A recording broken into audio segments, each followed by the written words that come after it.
Bismillahirrahmanirrahim. Assalamualaikum warahmatullahi wabarakatuh. Yang saya hormati Bapak Jasroni, anggota DPRD Kabupaten Lampung Selatan. Yang saya hormati Bapak Kepala Desa, dalam hal ini diwakili oleh Bapak Kadus. Dan yang saya hormati Bapak Ustadz. Dan juga yang saya hormati Bapak Ibu seluruh hadirin yang tentunya tidak bisa saya sebutkan satu persatu. Mengawali sosialisasi perda pada kali ini, marilah kita senantiasa mengucapkan rasa syukur kita kepada Allah Subhanahu wa Ta'ala atas limpahan rahmat dan karunia-Nya, sehingga kita alhamdulillah pada kesempatan siang yang berbahagia ini dapat hadir, bertemu, berkumpul di tempat kediamannya Bapak Jasroni selaku anggota DPRD Kabupaten Lampung Selatan dalam rangka sosialisasi Perda Kabupaten Lampung Selatan nomor 4. Dan juga keduanya sholawat dan salam semoga oleh Allah tetap dilimpah curahkan kepada junjungan kita Nabi Allah Nabi Muhammad Sallallahu Alaihi Wasallam. Bapak Ibu sekalian, khusus Bapak Jasroni, terlebih dahulu saya mohon maaf agak sedikit terlambat ya. Tidak disengaja, berangkat sudah pagi, ternyata di tengah perjalanan ada halangan, pecah ban, ganti sendiri karena memang jauh dari perumahan, jadi harus ganti sendiri, ngolong sendiri, agak lama prosesnya. Kalau ngolong-ngolong terlalu cepet-cepet kotor nanti, waduh malu juga Bapak Jasroni. Jadi mohon maaf Bapak Ibu sekalian, mudah-mudahan ini tidak mengurangi rasa hormat saya dan juga berniat yang lainnya. Mohon maaf dan mohon dipermaklum. Selanjutnya ini masih dalam suasana bulan Syawal. Terlebih dahulu saya atas nama pribadi, apabila selama kita ya bertemu di sosialisasi tempo hari atau di waktu sebelumnya ya, atau di masa kampanye dulu pernah bertemu, ada janji yang belum ditepati ya. Hari ini aja karena masih suasana lebaran, mohon dimaafkan, lupakan aja janji-janjinya. Juga termasuk saya mohon maaf dan Pak Jasroni ya, mohon maaf lahir dan batin. Mudah-mudahan kita sama-sama di suasana lebaran ini kosong-kosong lah ya, tidak ada hutang piutang lagi, udah nol ya, kuning ya. Mohon dipermaklum, udah begitu aja, jadi sama-sama kita maafkan. Baiklah Bapak Ibu sekalian, ini kita memasuki acara yaitu sosialisasi Perda Kabupaten Lampung Selatan nomor 4 tahun 2015 tentang penyelenggaraan perlindungan anak. Bapak Ibu sekalian, mungkin kita sudah memaklumi ya, ini adalah Perda Kabupaten Lampung Selatan, sehingganya Perda ini merupakan turunan dari Undang-Undang Dasar Negara Republik Indonesia tahun 1945 dan undang-undang tentang perlindungan anak lainnya. Jadi yang namanya perda kabupaten itu tidak boleh bertentangan dengan peraturan yang lebih tinggi, yaitu perda provinsi maupun peraturan perundang-undangan yang lebih tinggi, baik Kepres, Perpres atau undang-undang dasar. Jadi harus sejalan dan sesuai ya. Sedangkan yang dimaksud anak dalam perda ini, di perda nomor 4 ini dijelaskan yang dimaksud dengan anak pada pasal 1 ayat 6 adalah seseorang yang belum berumur 18 tahun. Jadi yang dimaksudkan anak di dalam perda ini dan juga di dalam undang-undang itu adalah anak yang usianya belum sampai 18 tahun ya. Kalau Pak Jasroni sudah bukan lagi anak ya, udah lewat 17 tahun. Bapak Kadus juga sudah lewat, termasuk Pak Ustadz sudah lewat, saya juga sudah lewat. Walaupun saya juga anak dari orang tua saya ya. Bu Ning juga sama, sudah bukan anak lagi ya. Jadi tidak dalam masuk di perda ini.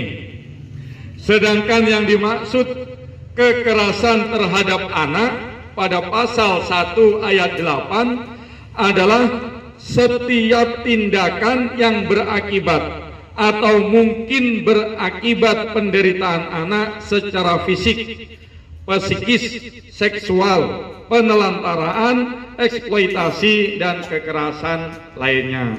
Jadi yang dimaksud kekerasan di dalam perda ini yaitu seluruh tindakan yang berakibat penderitaan anak itu secara fisik. Fisik itu berarti anggota badannya. Psikis berarti adalah mentalnya, psikologinya. Seksual, ya Bapak Ibu lebih paham kalau soal seksual ya.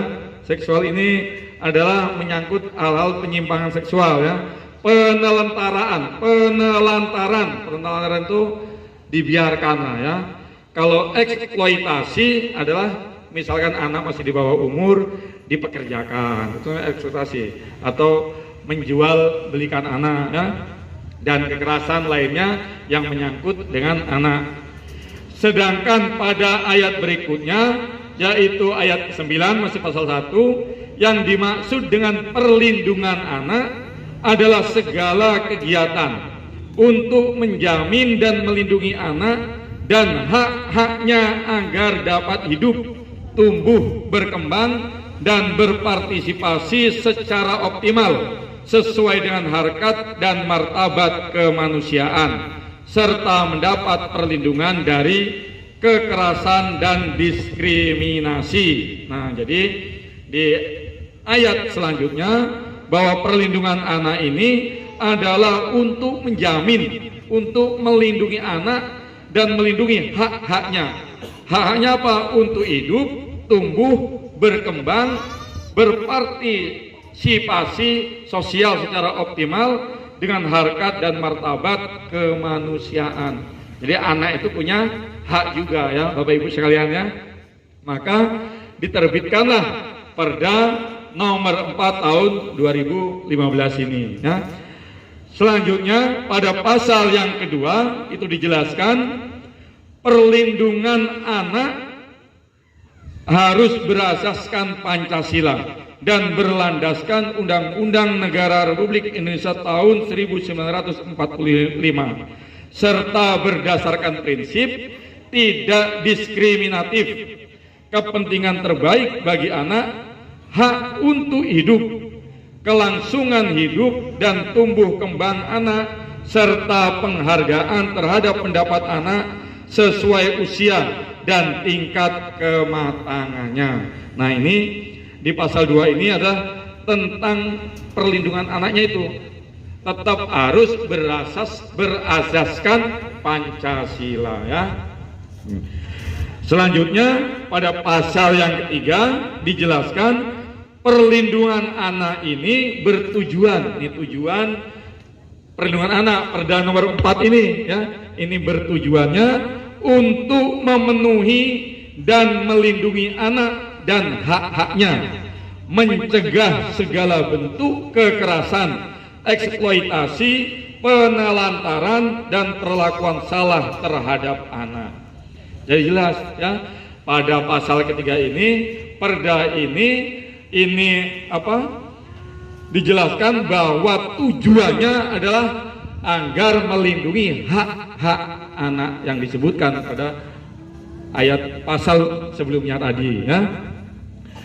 Sedangkan pada pasal yang keempat, nah ini haknya anak, setiap anak berhak nih haknya anak. Anak ini untuk hidup. Ini hak untuk anak. Jadi anak itu berhak untuk hidup. Tumbuh, artinya bertumbuh, berkembang ya. Berkembang dan berpartisipasi secara wajar sesuai harkat dan martabat kemanusiaan serta mendapat perlindungan dari perlakuan diskriminasi, eksploitasi, penelantaran, kekejaman, kekerasan, penganiayaan, ketidakadilan dan perlakuan salah lainnya serta memperoleh hak-hak lainnya sesuai dengan peraturan perundang-undangan. Nah, ini jadi anak ini mempunyai hak, Bapak Ibu sekalian.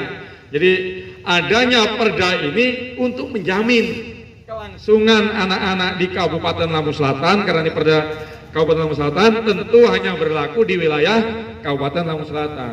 untuk menjamin anak-anak ini dari seluruh kekejaman, kekerasan, bahkan kekerasan seksual, penganiayaan, ketidakadilan, dan perlakuan salah lainnya. Nah ini, tapi kita juga kadang-kadang repot ya Bapak Ibu sekalian, ini anak-anak zaman sekarang ini dilindungi hak-haknya dari perlakuan menyimpang, perlakuan kekerasan seksual, tapi kadang-kadang memang anak-anak zaman sekarang ini malah mancing-mancing ya Pak Ustadz ya, mancing-mancing ya. Kita mestinya orang tua harus menjaga anak kita masing-masing. Ini yang perlu perlu juga kita waspadai. Kadang-kadang anak-anak kita ya, ini perempuan gadis belum usia 18 tahun tapi mancing-mancing ya, misalkan pakai pakaian yang semi terbuka.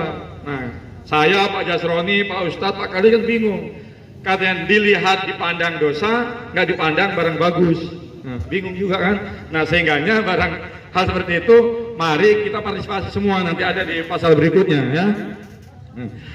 Selanjutnya pada pasal kelima disebutkan setiap anak berkewajiban untuk menjunjung tinggi nilai-nilai agama dan nilai budaya, menunaikan ibadah sesuai agamanya, mencintai tanah air, bangsa dan negara, menghormati orang tua dan guru, mencintai keluarga, masyarakat, menyayangi teman dan mentaati tata tertib sekolah dan aturan yang berlaku dalam keluarga dan masyarakat.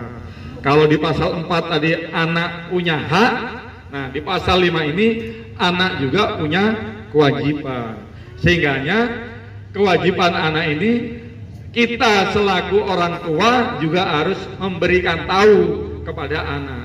Kewajibannya yaitu apa saja tadi, harus menjunjung tinggi nilai-nilai agama dan nilai-nilai budaya, menunaikan ibadah sesuai kepercayaan dan agamanya ya, mencintai tanah air, bangsa dan negara, menghormati orang tua dan guru, mentaati peraturan baik di sekolah, baik di keluarga dan di dalam masyarakat. Ini anak punya kewajiban ya.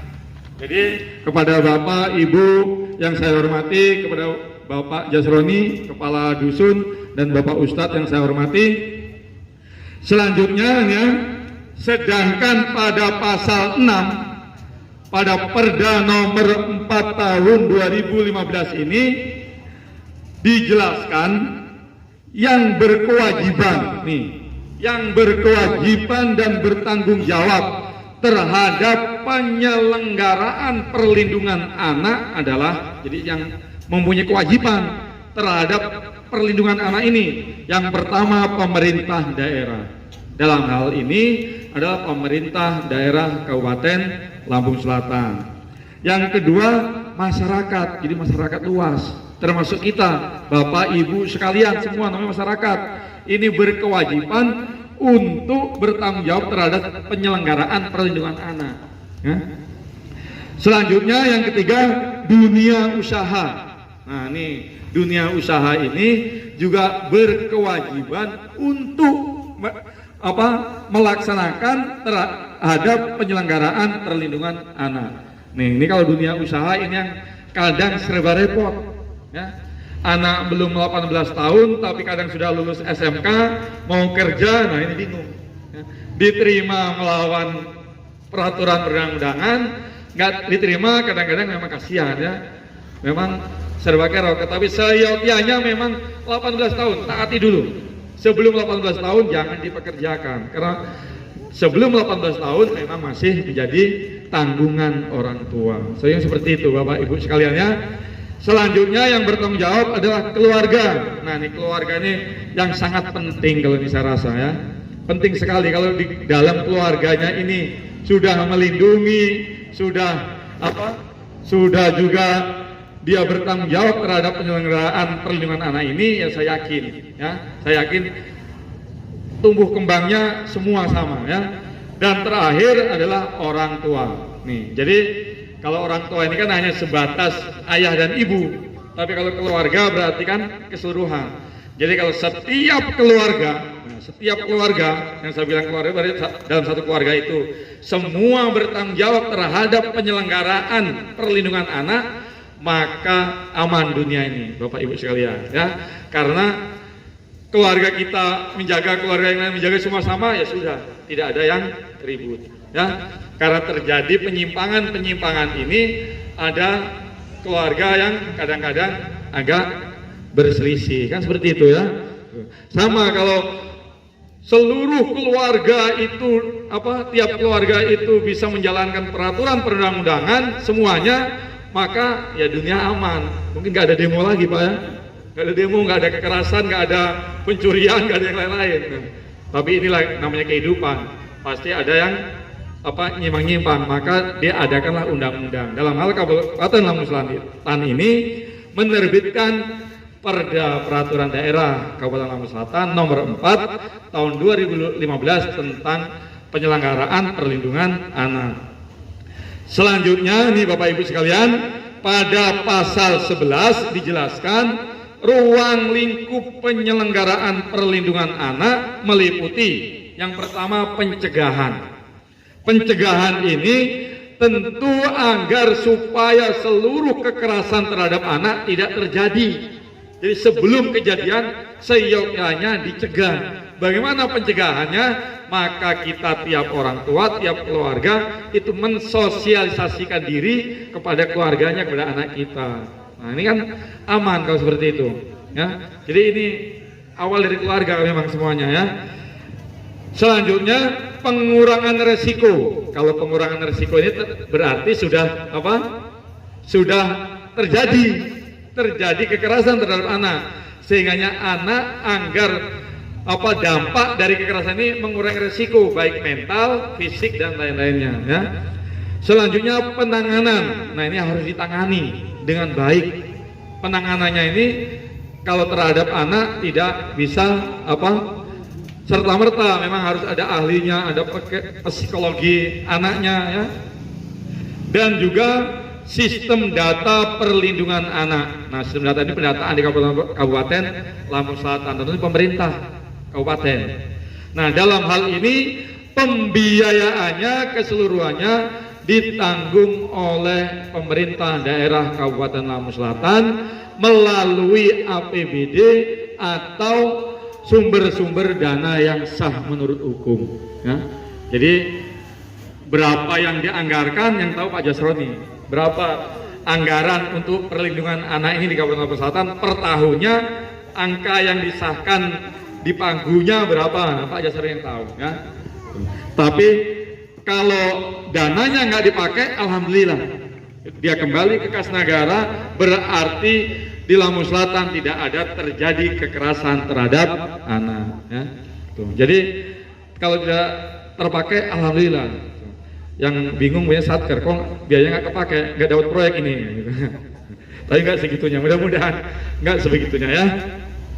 Selanjutnya ini yang terakhir pada pasal 45 menerangkan setiap orang yang melakukan kekerasan, eksploitasi, perlakuan salah dan penelantaran terhadap anak dikenakan sanksi pidana sesuai ketentuan undang-undang tentang perlindungan anak dan ketentuan peraturan perundang-undangan lainnya.